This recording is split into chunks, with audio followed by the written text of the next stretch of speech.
Welcome to the Let's Go Ricky Roll podcast. I'm your host, Beth Duran, alongside the man named after Ricky Romero. No Josh Thole today. He's handling business on the farm in upstate New York. We miss him. He did text us, though, and he let us know, I'm sorry, guys, I can't be there today. So, Thole brings that different attitude, that vibe. Now I understand what you guys talk about, Ricky, when different guests come on and they talk about what Thole does in the clubhouse. Because when he's not here, you feel that little void with him.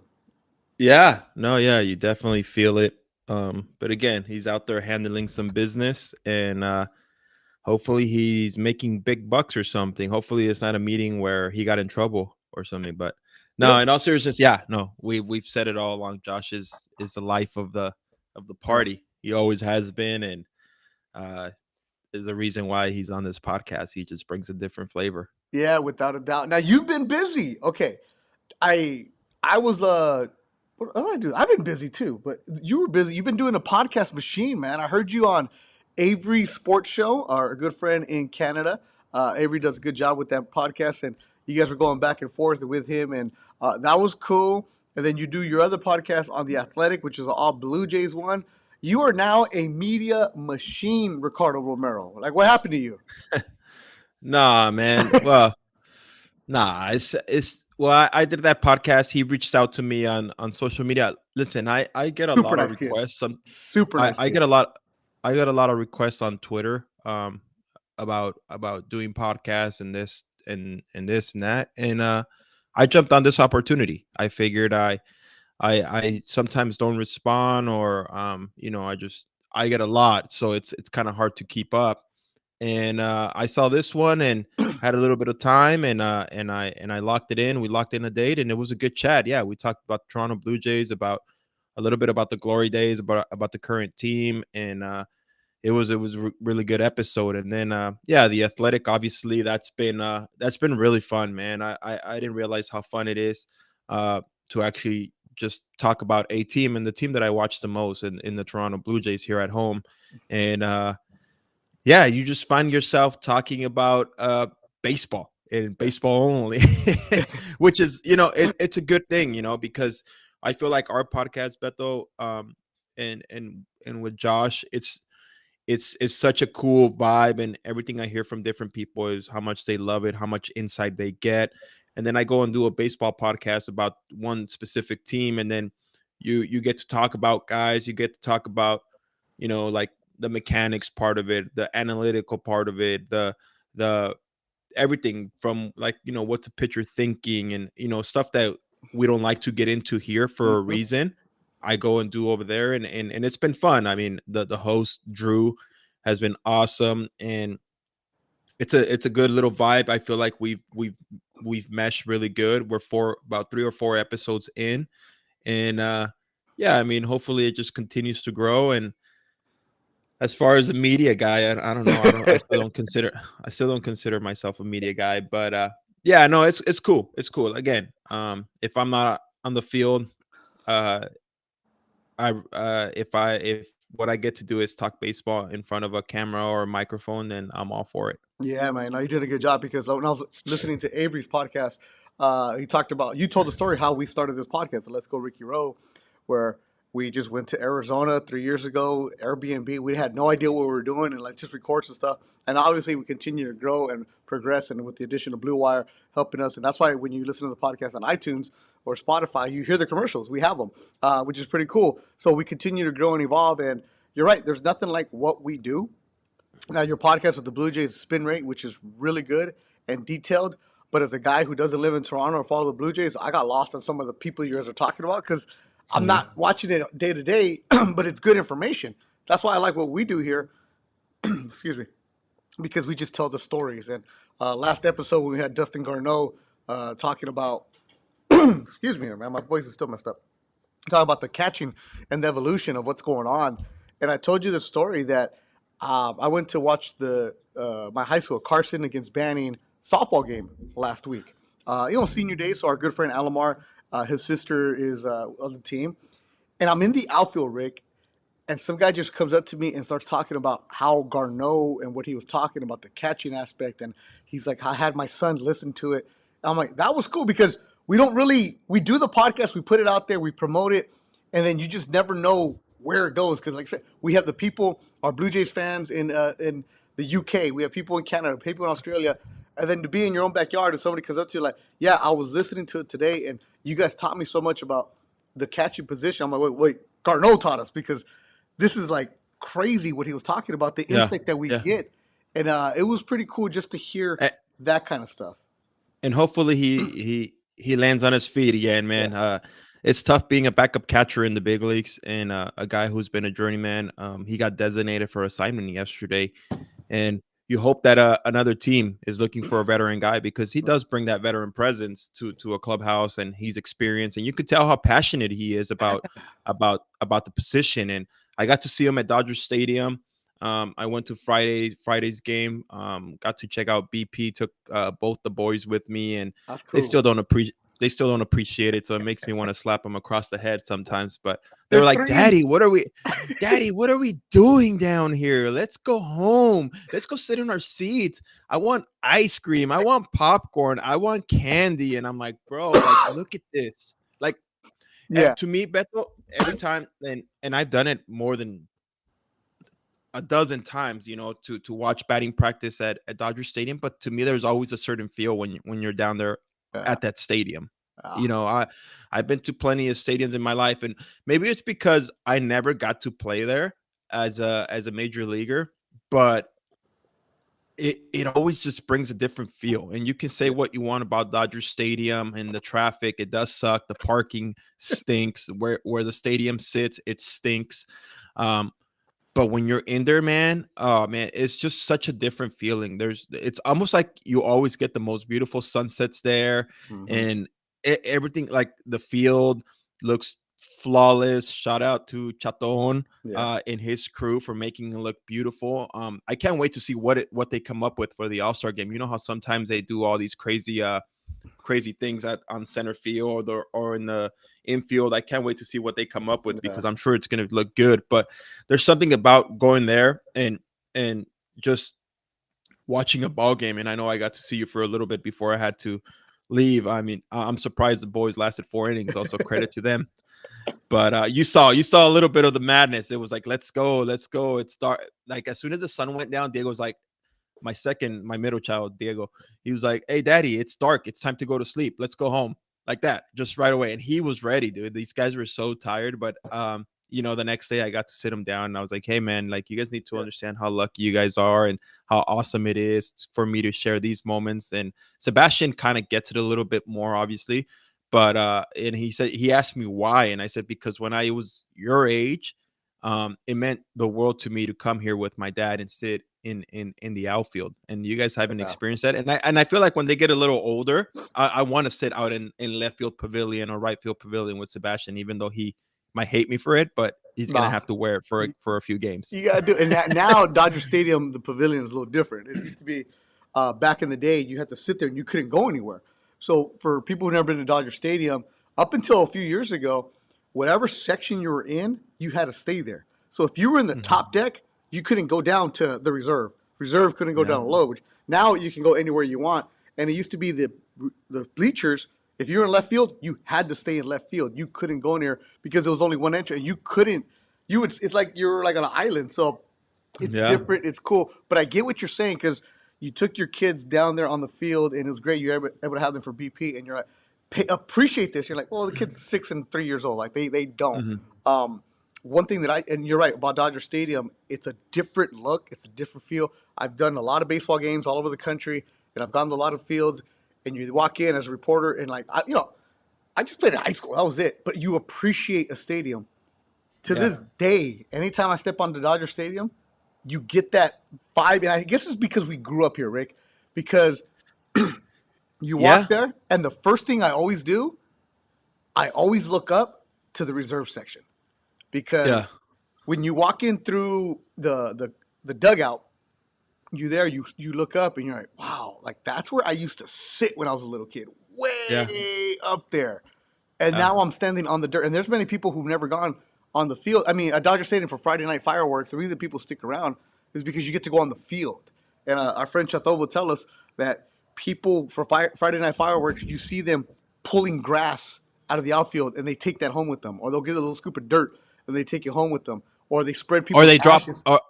ashes. Yeah. Yeah, like that through it because that's the Yeah. specialness is for you. So like I know you But want. you know what? You know what? It's funny you say that, but every time I like saw somebody from the National League come to to our team or whatever, the first thing I would ask, how was it playing at Dodger Stadium? And no one ever has anything bad to say about it. They say it's one of the best playing surfaces in the Yeah, big leagues. Like yeah. it's so flawless. And I had my friend who left me BP passes, Drew Hutchison, pitches for the Tigers. He this is what he texted me. He said, Dodger Stadium, period. Best place to pitch, 10 times better than New York. And that's a guy that's pitched at Yankee Stadium, at Fenway, and Yeah. all those places. He said, no doubt, like it's the best. And again, it's the vibe I feel like that the fans create. Without Mm-hmm. the fans, obviously there wouldn't be that vibe. And they're just so into the game. And the Dodgers obviously are really, really good this year. So it makes the vibe even better. And again, uh it's still like there's only one thing in my I did a lot of awesome things in my career, but there's only one thing I ever wanted. And this was from the day I got to the big leagues. I look at the schedule every year just to see if we were coming. I wanted Vince Scully to call one of my games. That's all I ever wanted. And it just never happened. But again, I had the privilege to be able to pitch in the big leagues and do a lot of great things, but that was the one thing. And I think about it all the time when people ask me like, what would have happened if you came and pitched here at Dodger Stadium? I was like, honestly, it probably would have been insane. Not because the fans would have been rooting for me. I mean, not everyone knows who I am, but for my family, for my cousins, for my uncles, for you name it, like family members like that, it would have been huge, man. I mean, to go from a kid who used to like you said, we used to buy those reserve tickets or those pavilion tickets for $6, I remember. Mm-hmm. And to be pitching on that mound would have been special, but again, it didn't happen. So Yeah, all I it's could a do is think about it. yeah. I mean, you did like Anaheim was great. You had everybody there, and Yeah, like but our it's good Anaheim. yeah our good friend Cesar Ramos, who pitched for the Angels, and he was there, and it was cool. But then when he came to pitch for I think Tampa when they played the Dodgers, and his first thing he said was Vince Scully shouting out El Monte, like A Rancho, a Rancho, a Rancho. El Rancho, and he shouted out Pico Rivera, like just little details like that. So it's always cool. But yeah, so like seeing you a Friday night at Dodger Stadium, I got there what the fourth inning because of traffic. I got tickets last minute, and I was like, yeah, I'll go. And an hour and a half later, I finally got into the stadium. I saw your kids with running out of batteries, and they took off. So it was good. It was good. It was fun to be there, just to be at the stadium and enjoying it. It's a lot of fun. So it just to be there. But back to what you were saying about your kids not appreciating it, because when my kids were little, we'd go to the games all the time. I would just I'd buy like the cheapest ticket and just go. Um, and for the Dodgers, for the media, they have a media game, and what you're allowed to do is, you go on the field and you play an actual game, and like Mario Duncan would throw baseball, and it was like a real big game. Our good friend Adrian Garcia Marquez would put on the gear and he was catching, and I would like take my kids with me, and they would just sit in the dugout. My daughter Michaela was like 4 or 5 at the time, and was like, I don't want to be here. I don't want to be here. I don't want to be here. Now she's 12, and I'm like, hey, look at this picture of you in the dugout. She's like, oh yeah. And I've heard her tell people that, I've been in the Dodgers field. I've been on the dugout. I've been there. I'm like, you don't even like Yeah. baseball, kid. But that moment that you have, and you'll have that picture forever. Like I have a picture of Mattel standing in a home plate doing a home run pose. Like those little details that at the time they don't remember, but for you, Rick, it's cool. I'm glad you're able to do that with your kids, man. They'll Yeah, no, appreciate it. me too. And honestly, it's cool because like you said, you're gonna see it. You're gonna look back at the pictures. I have a lot of pictures of them, obviously in Toronto, um, with me. In I have pictures of Diego as a baby sitting on the mound with Sebastian holding him, and Oh, nice. just lots of pictures like that. And then obviously Dodger Stadium, and I have a picture of Vladdy holding Sebastian up in Anaheim, just stuff like that. Because they're like, you ask them who their favorite player is, and they just say Vladdy, and it's just funny because uh, I saw my I don't know if you saw my story yesterday. Sandy says my sister Sandy, she's the second oldest.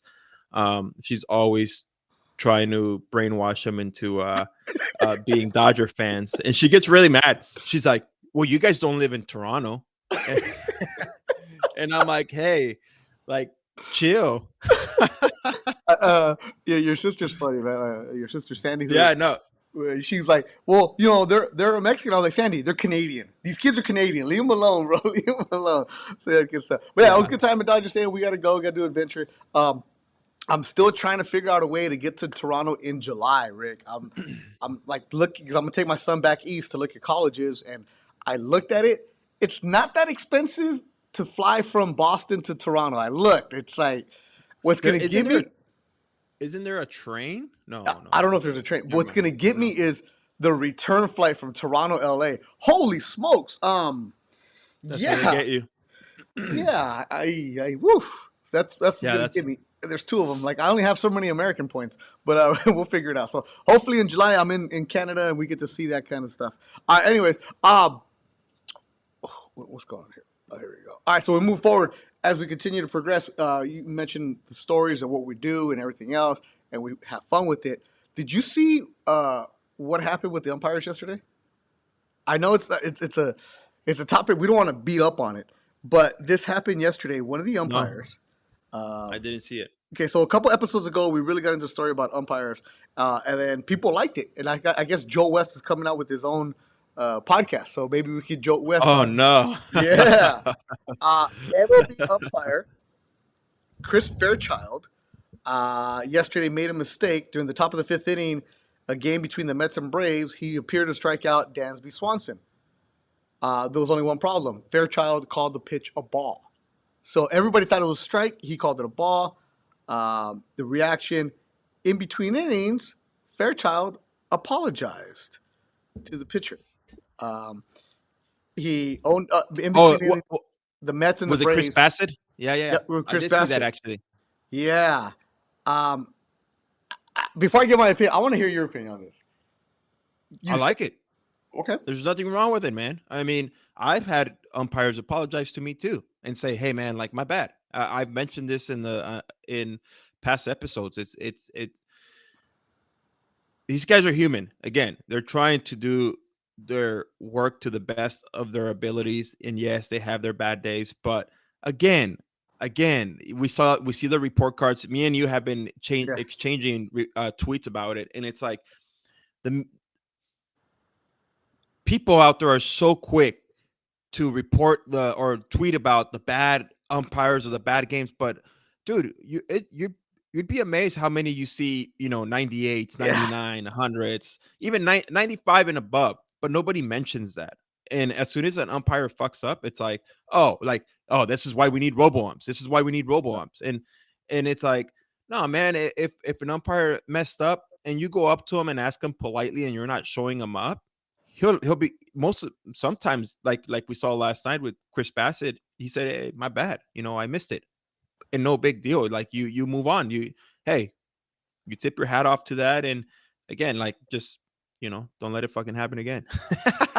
No, but yeah, seriously, it's one of those things where, yeah, it's gonna happen, man. And it's just it's the nature of the game. And like Dustin Garneau said, or like we talked about, like we were always taught to move on to the next pitch, mm-hmm, next pitch, next mm-hmm, pitch, and you know what? It shouldn't affect you. And if you let it affect you, then this is why sometimes this game can bite you in the ass. But if you're mentally strong and you're really working the process, the mental process, um, which is another topic for another day, um, then you shouldn't let it affect you. And again, that's just my thoughts on it. I never okay. let one pitch affect the outcome of how I was gonna attack a hitter. And that's where I kind of want to lead to with this. All right, so you would see if you look at the video, SNY posted it where Bassett's walking off the mound and Fairchild looks at him and he kind of just taps his chest like, my bad, I got it, yeah, I messed up.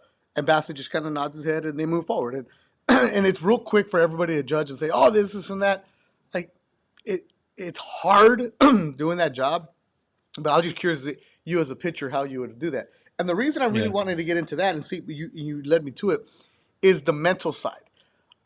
You've talked a lot about Ken Revisa, the late Ken Revisa, who was a sports psychologist with you at Cal State Fullerton.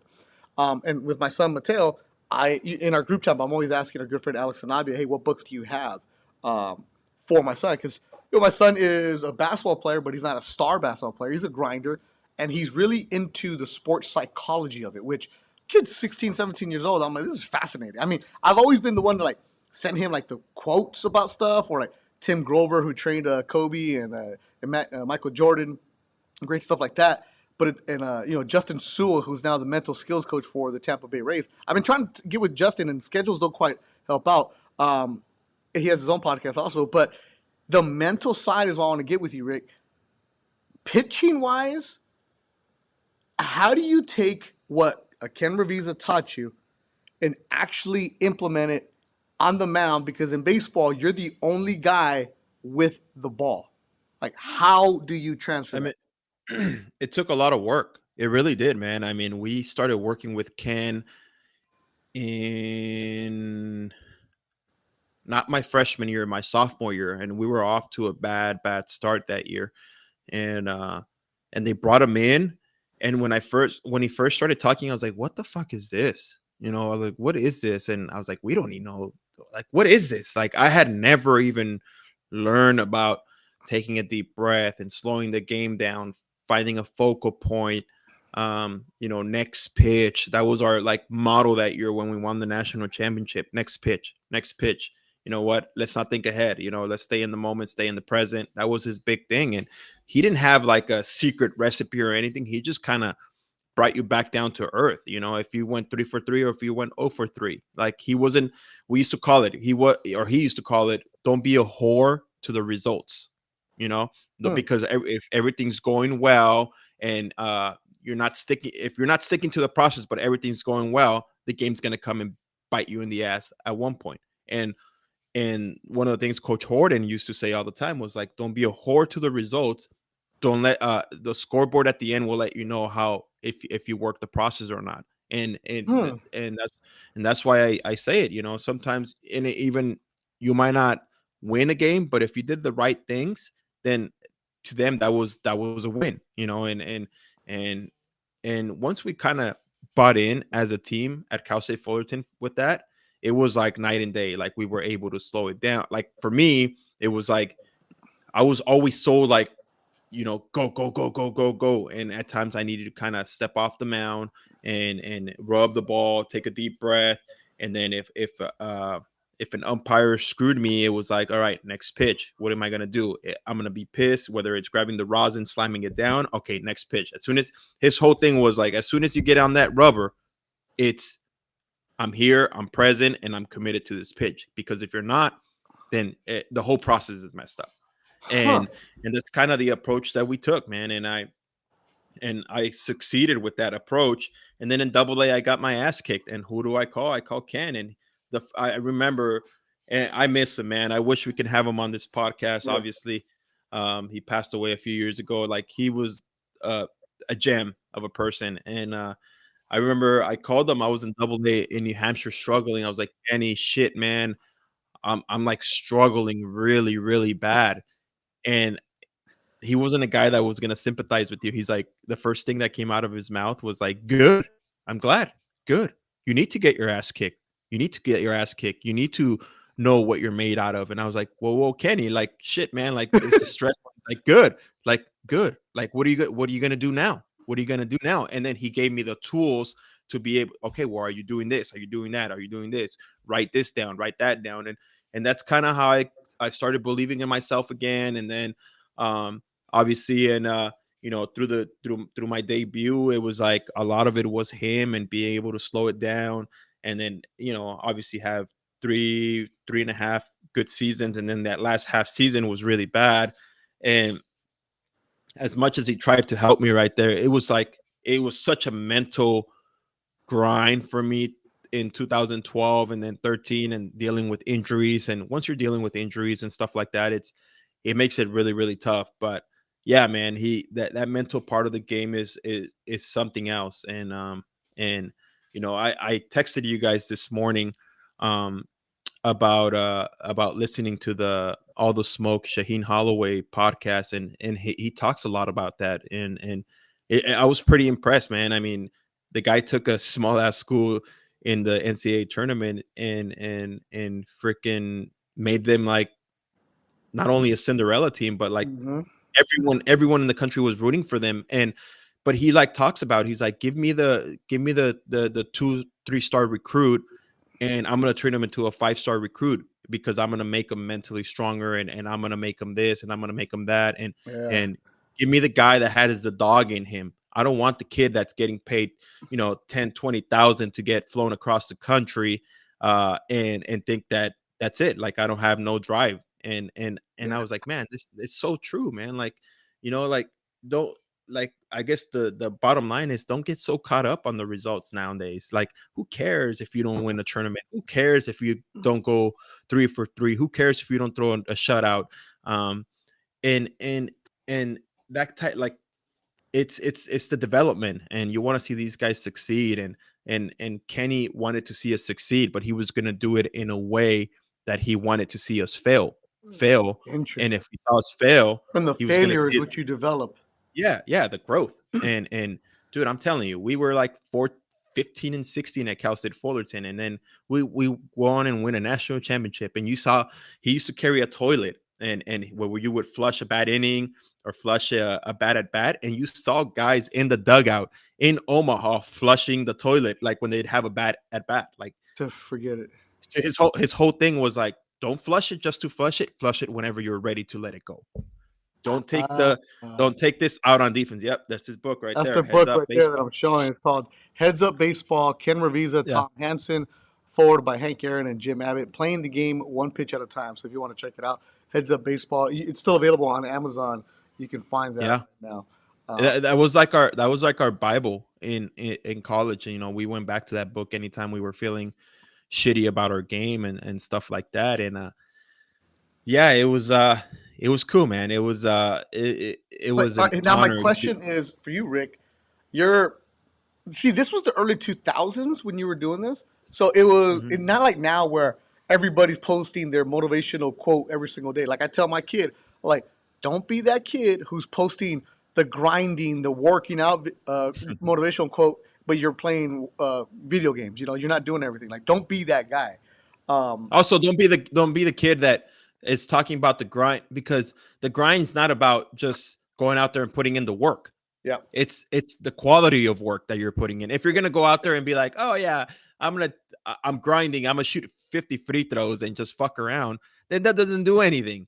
But if you're putting yourself in game situations, and that was Kenny's big thing when we were throwing a bullpen to get us ready, to get me ready for game one in Omaha against the number one team in the country and University of Miami that had Ryan Braun, John Jay, had a bunch of studs. He said he said, and this is back in the day, and we're talking, almost 20 years ago. Uh, he'd have a little recorder, and he'd have the crowd. Um, and as I was throwing a bullpen, he was like, "All right, here comes John Jay leading off, leadoff hitter. Here we go. Now batting John Jay." And then he'd put me in the game situations, and he'd make me mentally throw the first inning of the game. That's what like set me apart. I feel like from a lot of pitchers in the country. I was ready when I went into that game. I felt like I already had pitched 5 innings in my head. That I was Huh. like, all right, now I just got to go out there and execute. And we did. We beat them. I threw a complete game against them, and they were like the untouchable Miami Hurricanes of the tournament. And so then Jason Windsor, obviously, who was unbelievable that tournament, and we wouldn't win a national championship without him. He does his thing, and then we lose the third game. And I remember it in Omaha, it's 2 game elimination, and I'll never forget this meeting after. He sat us at the hotel lobby in Omaha, and he talked to us because it had happened to us in '09, or I mean in '02, uh when we went 2-0, and then University of Stanford, or Stanford University, beat us 2 in a row and eliminated us, and we were the best team, I think, in that tournament. Rice obviously ended up winning the national championship, and they were loaded, but we matched up well against them, but we just never made it. So it was almost like deja vu. It was happening again. And but that first year we didn't have Ken Revisa. So that second year he like talk, and he we were all in full uniform still, because obviously you don't shower. There's no clubhouse in college baseball. You go back to your hotel room and shower. And till we were ready to let go of that South Carolina game, it's when we were allowed to take off the uniform.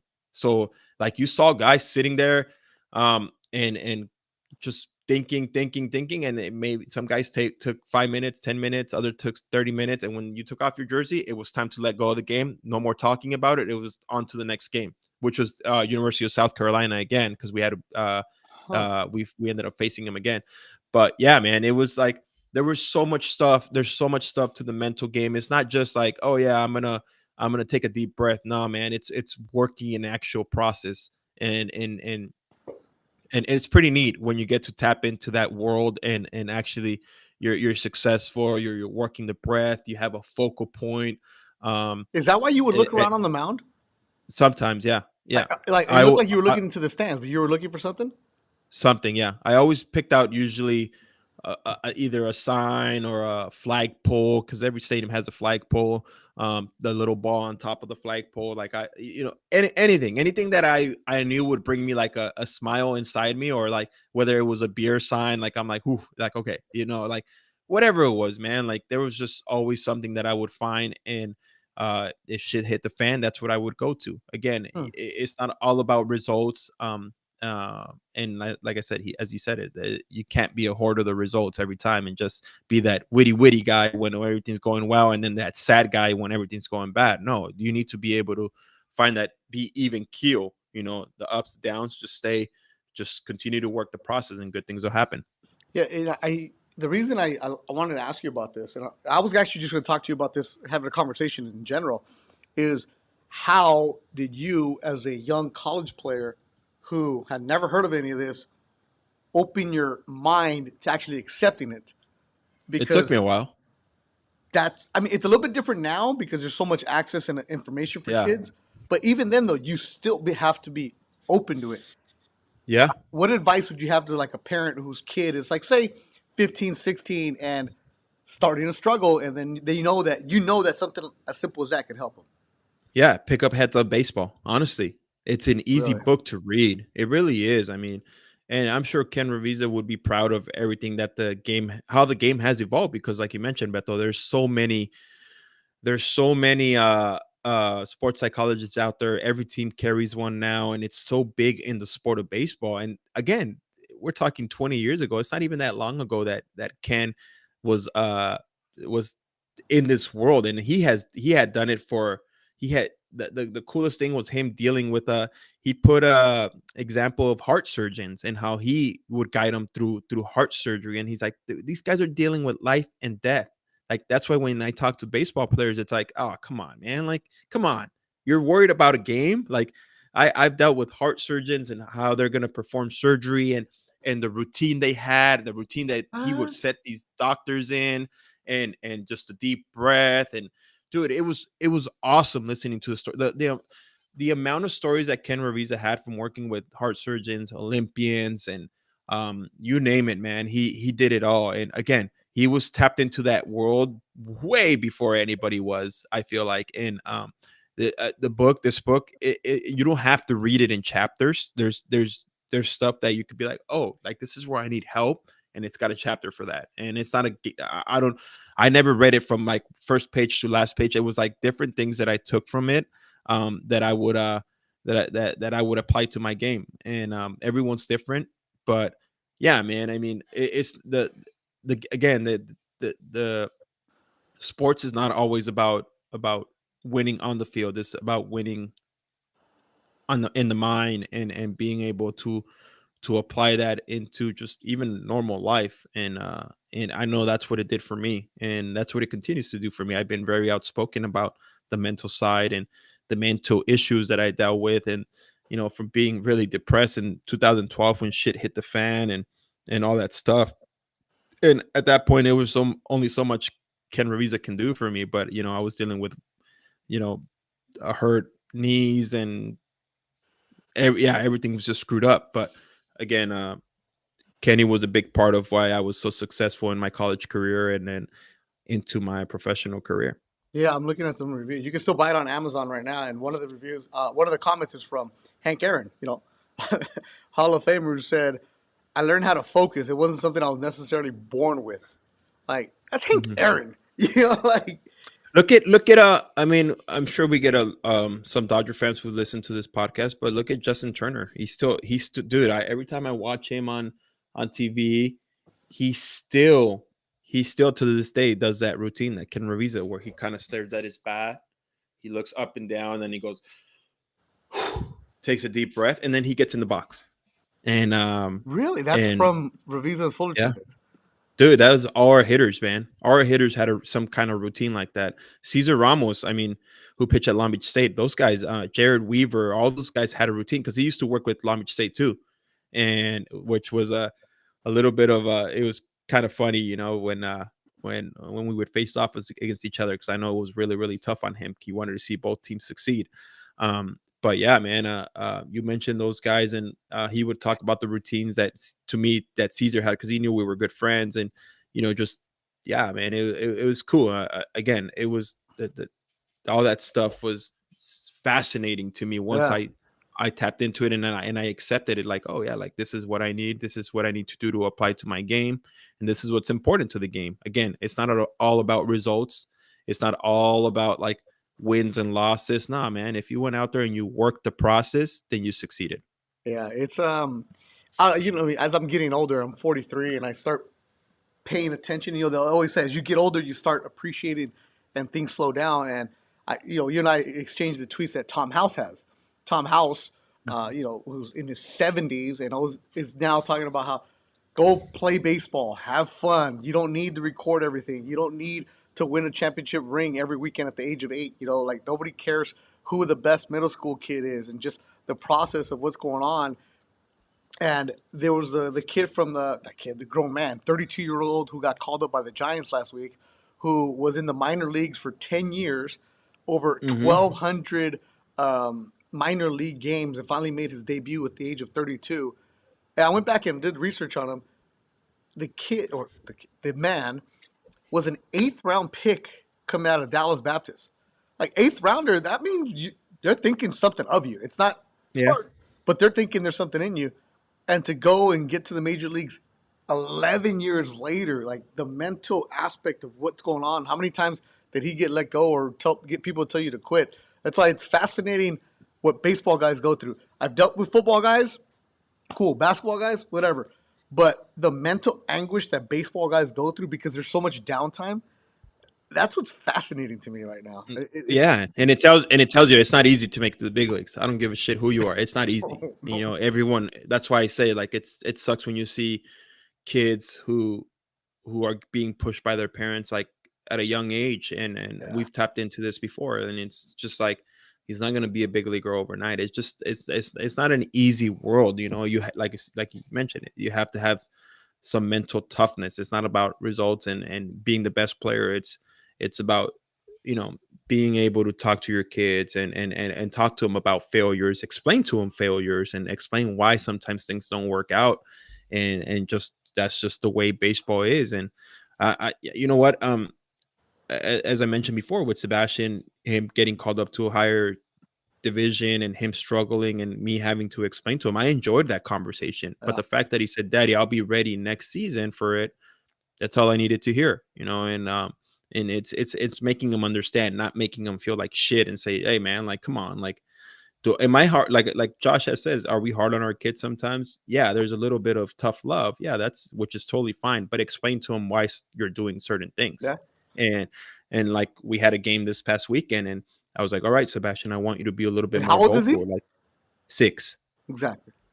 Yeah, yeah, and I was like, just be a little bit more vocal about when you're asking for the ball because there's so much screaming like throw it to first, throw it to second, and I'm like, dude, ask for the ball, just raise your hands and say right here to whatever the kid's name is, dude. He was doing it, getting the ball, and you can tell he was into that. It's like little tapping into their little brains and just saying like, do this and hey, scream it out loud, scream as loud as you want, for him to throw the ball at you, and he was doing it, getting the ball, and again, when you're able Fun. to do stuff like that, it's cool, man, and you see the development, and every year it gets better. And again, the whole this whole like little league world, it's crazy. I mean, I had a friend, you'll laugh at this. I had a friend tell me this is the next division, the division that Sebastian didn't want to play in because obviously he struggled a bit, and again, he belongs in the division that he's in now.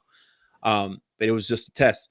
But he was saying that this other coach that they were my friend, my neighbor said they were playing a team and it was going for them. They were losing and they kind of started catching up a little bit, putting a little bit of pressure on that team. And that coach complained to the umpire that the opposing coach had a 2 or 3 year old in a dugout and that wasn't allowed.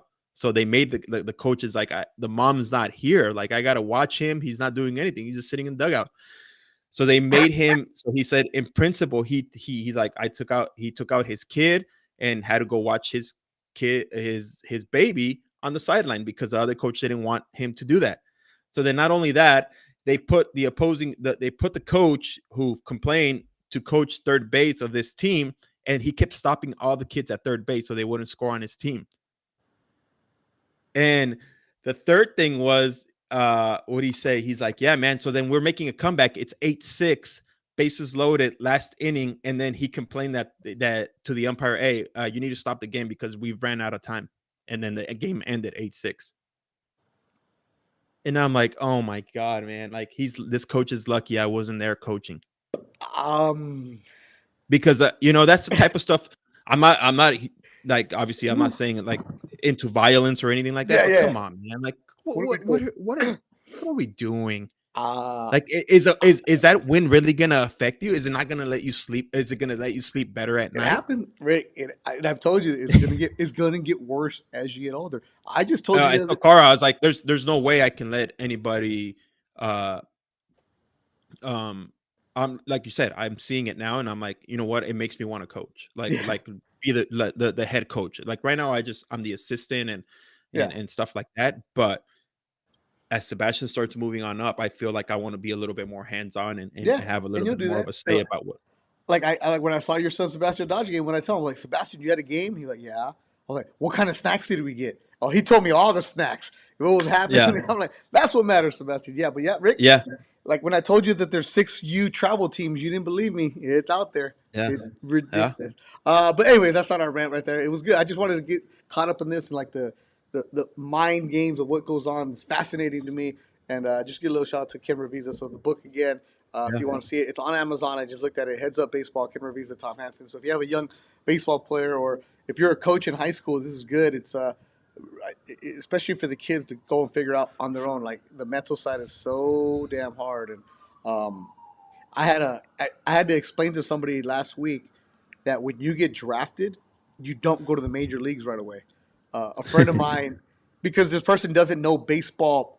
I think because we're in baseball, we know how the system works, but the majority of the people don't. And a friend of mine said that their cousin or somebody that they know has a kid who's a potential first round pick, and they're like, "That's good, right?" So he's gonna whoever gets picked on, that's where he's gonna play. I'm like, no, he's gonna go to Auburn, New York, or Sarasota, Florida, Dunedin. They're like, or Complex. They're like, well, why would if they're gonna give him millions? Why would he go to these lower leagues? I'm like, because he's 18. Like they don't know. I'm Hey, like, yeah, they I people would don't be know that. interested. Can you imagine though, like being an 18-year-old kid in the big leagues? Like how mentally tough that would be. Andrew Jones, who was what 19, A Rod 19. Freaks. They're Yeah, freaks. It doesn't happen very often. And no, but but crazy. yeah, again, it's not something that's easy. There's so much development that happens that you don't know at the college level, at shit at the high school level. To go to pro ball. I mean, there's Josh Beckett. Yeah, That's an exception. That again, it happens. But if it was that easy, every first rounder would go straight to the big leagues. And I feel like the road to the big leagues now for college players is a little bit quicker for some. You're seeing more yeah, younger and younger guys get called up, and it's like Alec Manoa. He was in the minors. I don't think he ever played above short season, I want to say. Um, and and yeah, he got put it together. Obviously, COVID was a little bit different, but he's a guy that maybe spent a year in the minors and then boom, he's thrown in the fire and he's succeeding. But again, there's exceptions, but yeah, there's a lot of stuff to learn. And when you get there and you see the kind of arms there is, first of all, those Latino kids who are throwing 95, 100, and have no idea where it's going, but they have a great arm, and they have to teach them like how to harness their stuff, believe in their stuff, and you're trying to hit or you're trying to. Dude, there's a lot of you're like you start looking around, you're like, oh my god, that guy's better than me. Oh my god, like all that mental part All, of it. It's like, yeah, like all. for me, I was like, damn, like they drafted another left-handed pitcher. Shit, they must not believe in me. Like stuff like that creeps in. And but at the end of the day, if you stick to your plan and stick to yourself Yep. and you're confident in your abilities, then you'll succeed. Yeah, and if you're new to the podcast, go back to one of the original episodes. I think it was episode 4 or 5. Travis Snyder, who recently Yeah, retired, was in the major leagues at 20, and then just talked about yeah, the struggle of trying to stay in the major leagues. And it's hmm all fascinating. That's why I love talking baseball with you, Rick. And I love this different perspective. it is. Um, It is. I mean, it's cool, man. Yeah, I don't think we've ever talked about the mental side like this, oh, but I wish Josh was here, and because I feel I'd be curious to see how like what he has to say. Obviously, he's seeing it from a different standpoint in his experience, right. but yeah, man. I mean, Ken Revisa was one of the greatest things to happen to Cal State Fullerton baseball in 2004 when we won the national championship, and in 2005, and for myself in my career, and he was easy to get a hold of. I actually went to his house more than a couple times and just would sit there and shoot the shit with him, and yeah, man, it was cool. Like, uh, he's just yeah. I mean, obviously the game misses him, but I feel like he's probably up there. Chilling and talking baseball like he loved to do. And I know he was a big fan of the sport. And again, the mental side is something that's so fascinating, and we see it a lot now. And I'd like to sit in and on a big league team and see what's being talked about and how it's being taught, because I know when I went to the Giants, they had a guy, his name was Darren, um, and he was awesome. And it's almost like I was listening to Ken Revisa, and he was a Really? huge fan. Like it's crazy the influence that he had. Like he was like, oh, like you'd mentioned, oh, I work with Ken Revisa. They're like, what? Like how was that? Like it was like the greatest thing ever. And I'm like, yeah, man. Like I talk to him all the time. Like what's the big deal? But to these guys, these sports psychologists, that was like The he was Godfather.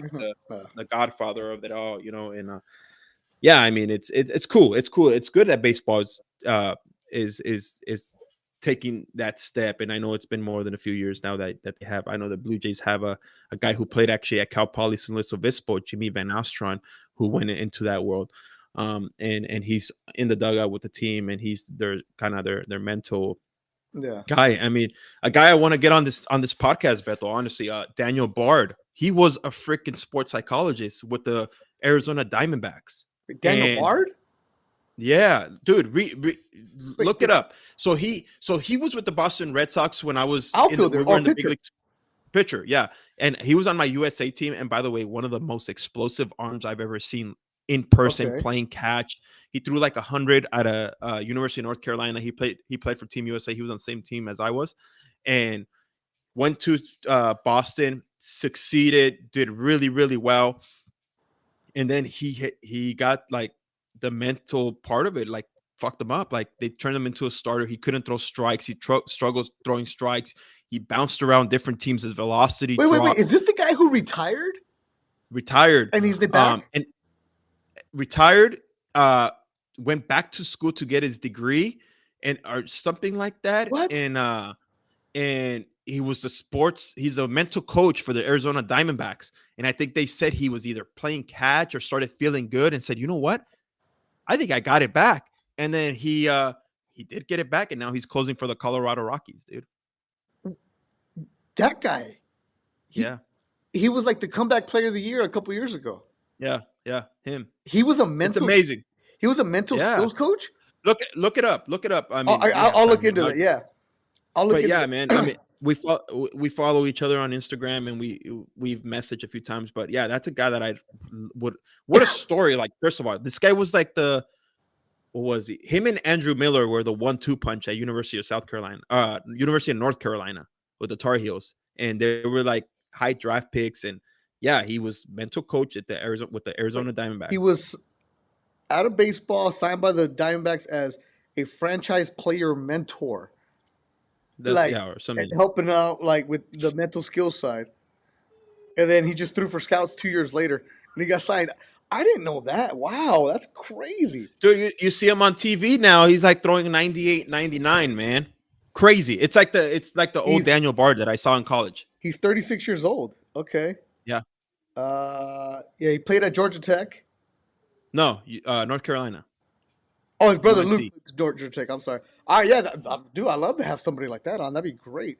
We'll definitely, Yeah. I got to read into that. I thought he was like a guy who got, when you hear comeback player of the year, somebody who got hurt. I thought he was like a Tommy John guy. Holy smokes, he was out of the game. Out of the game. Baseball.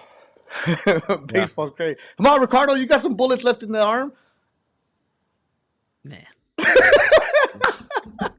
All right, so yeah, you mentioned Josh Thole was not here.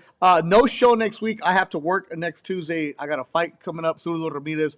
So next Tuesday, I got to do a bunch of stuff. So no show next week. So enjoy yourself. But we did find Thole. He's on the side of the road somewhere. Those are great, dude. Mikey V always finds a way to have Thole involved on the show, so we'll get him going. But again, as always, rate, review, subscribe, all that good stuff.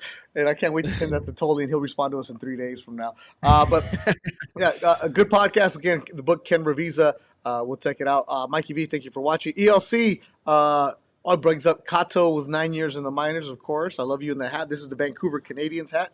Yeah, that's right. Yeah. Goes Kato. Yeah, from Toronto Blue Jays. Yeah, 9 years in the big leagues or 9 years in the minors, and then just made his debut recently and got his first base hit. I want to say 3 days ago, 4 days ago, and yeah, man. I mean, it's cool when you see stories like that. Again, it's the mental grind that these guys had to go through. The physical part, they can do it.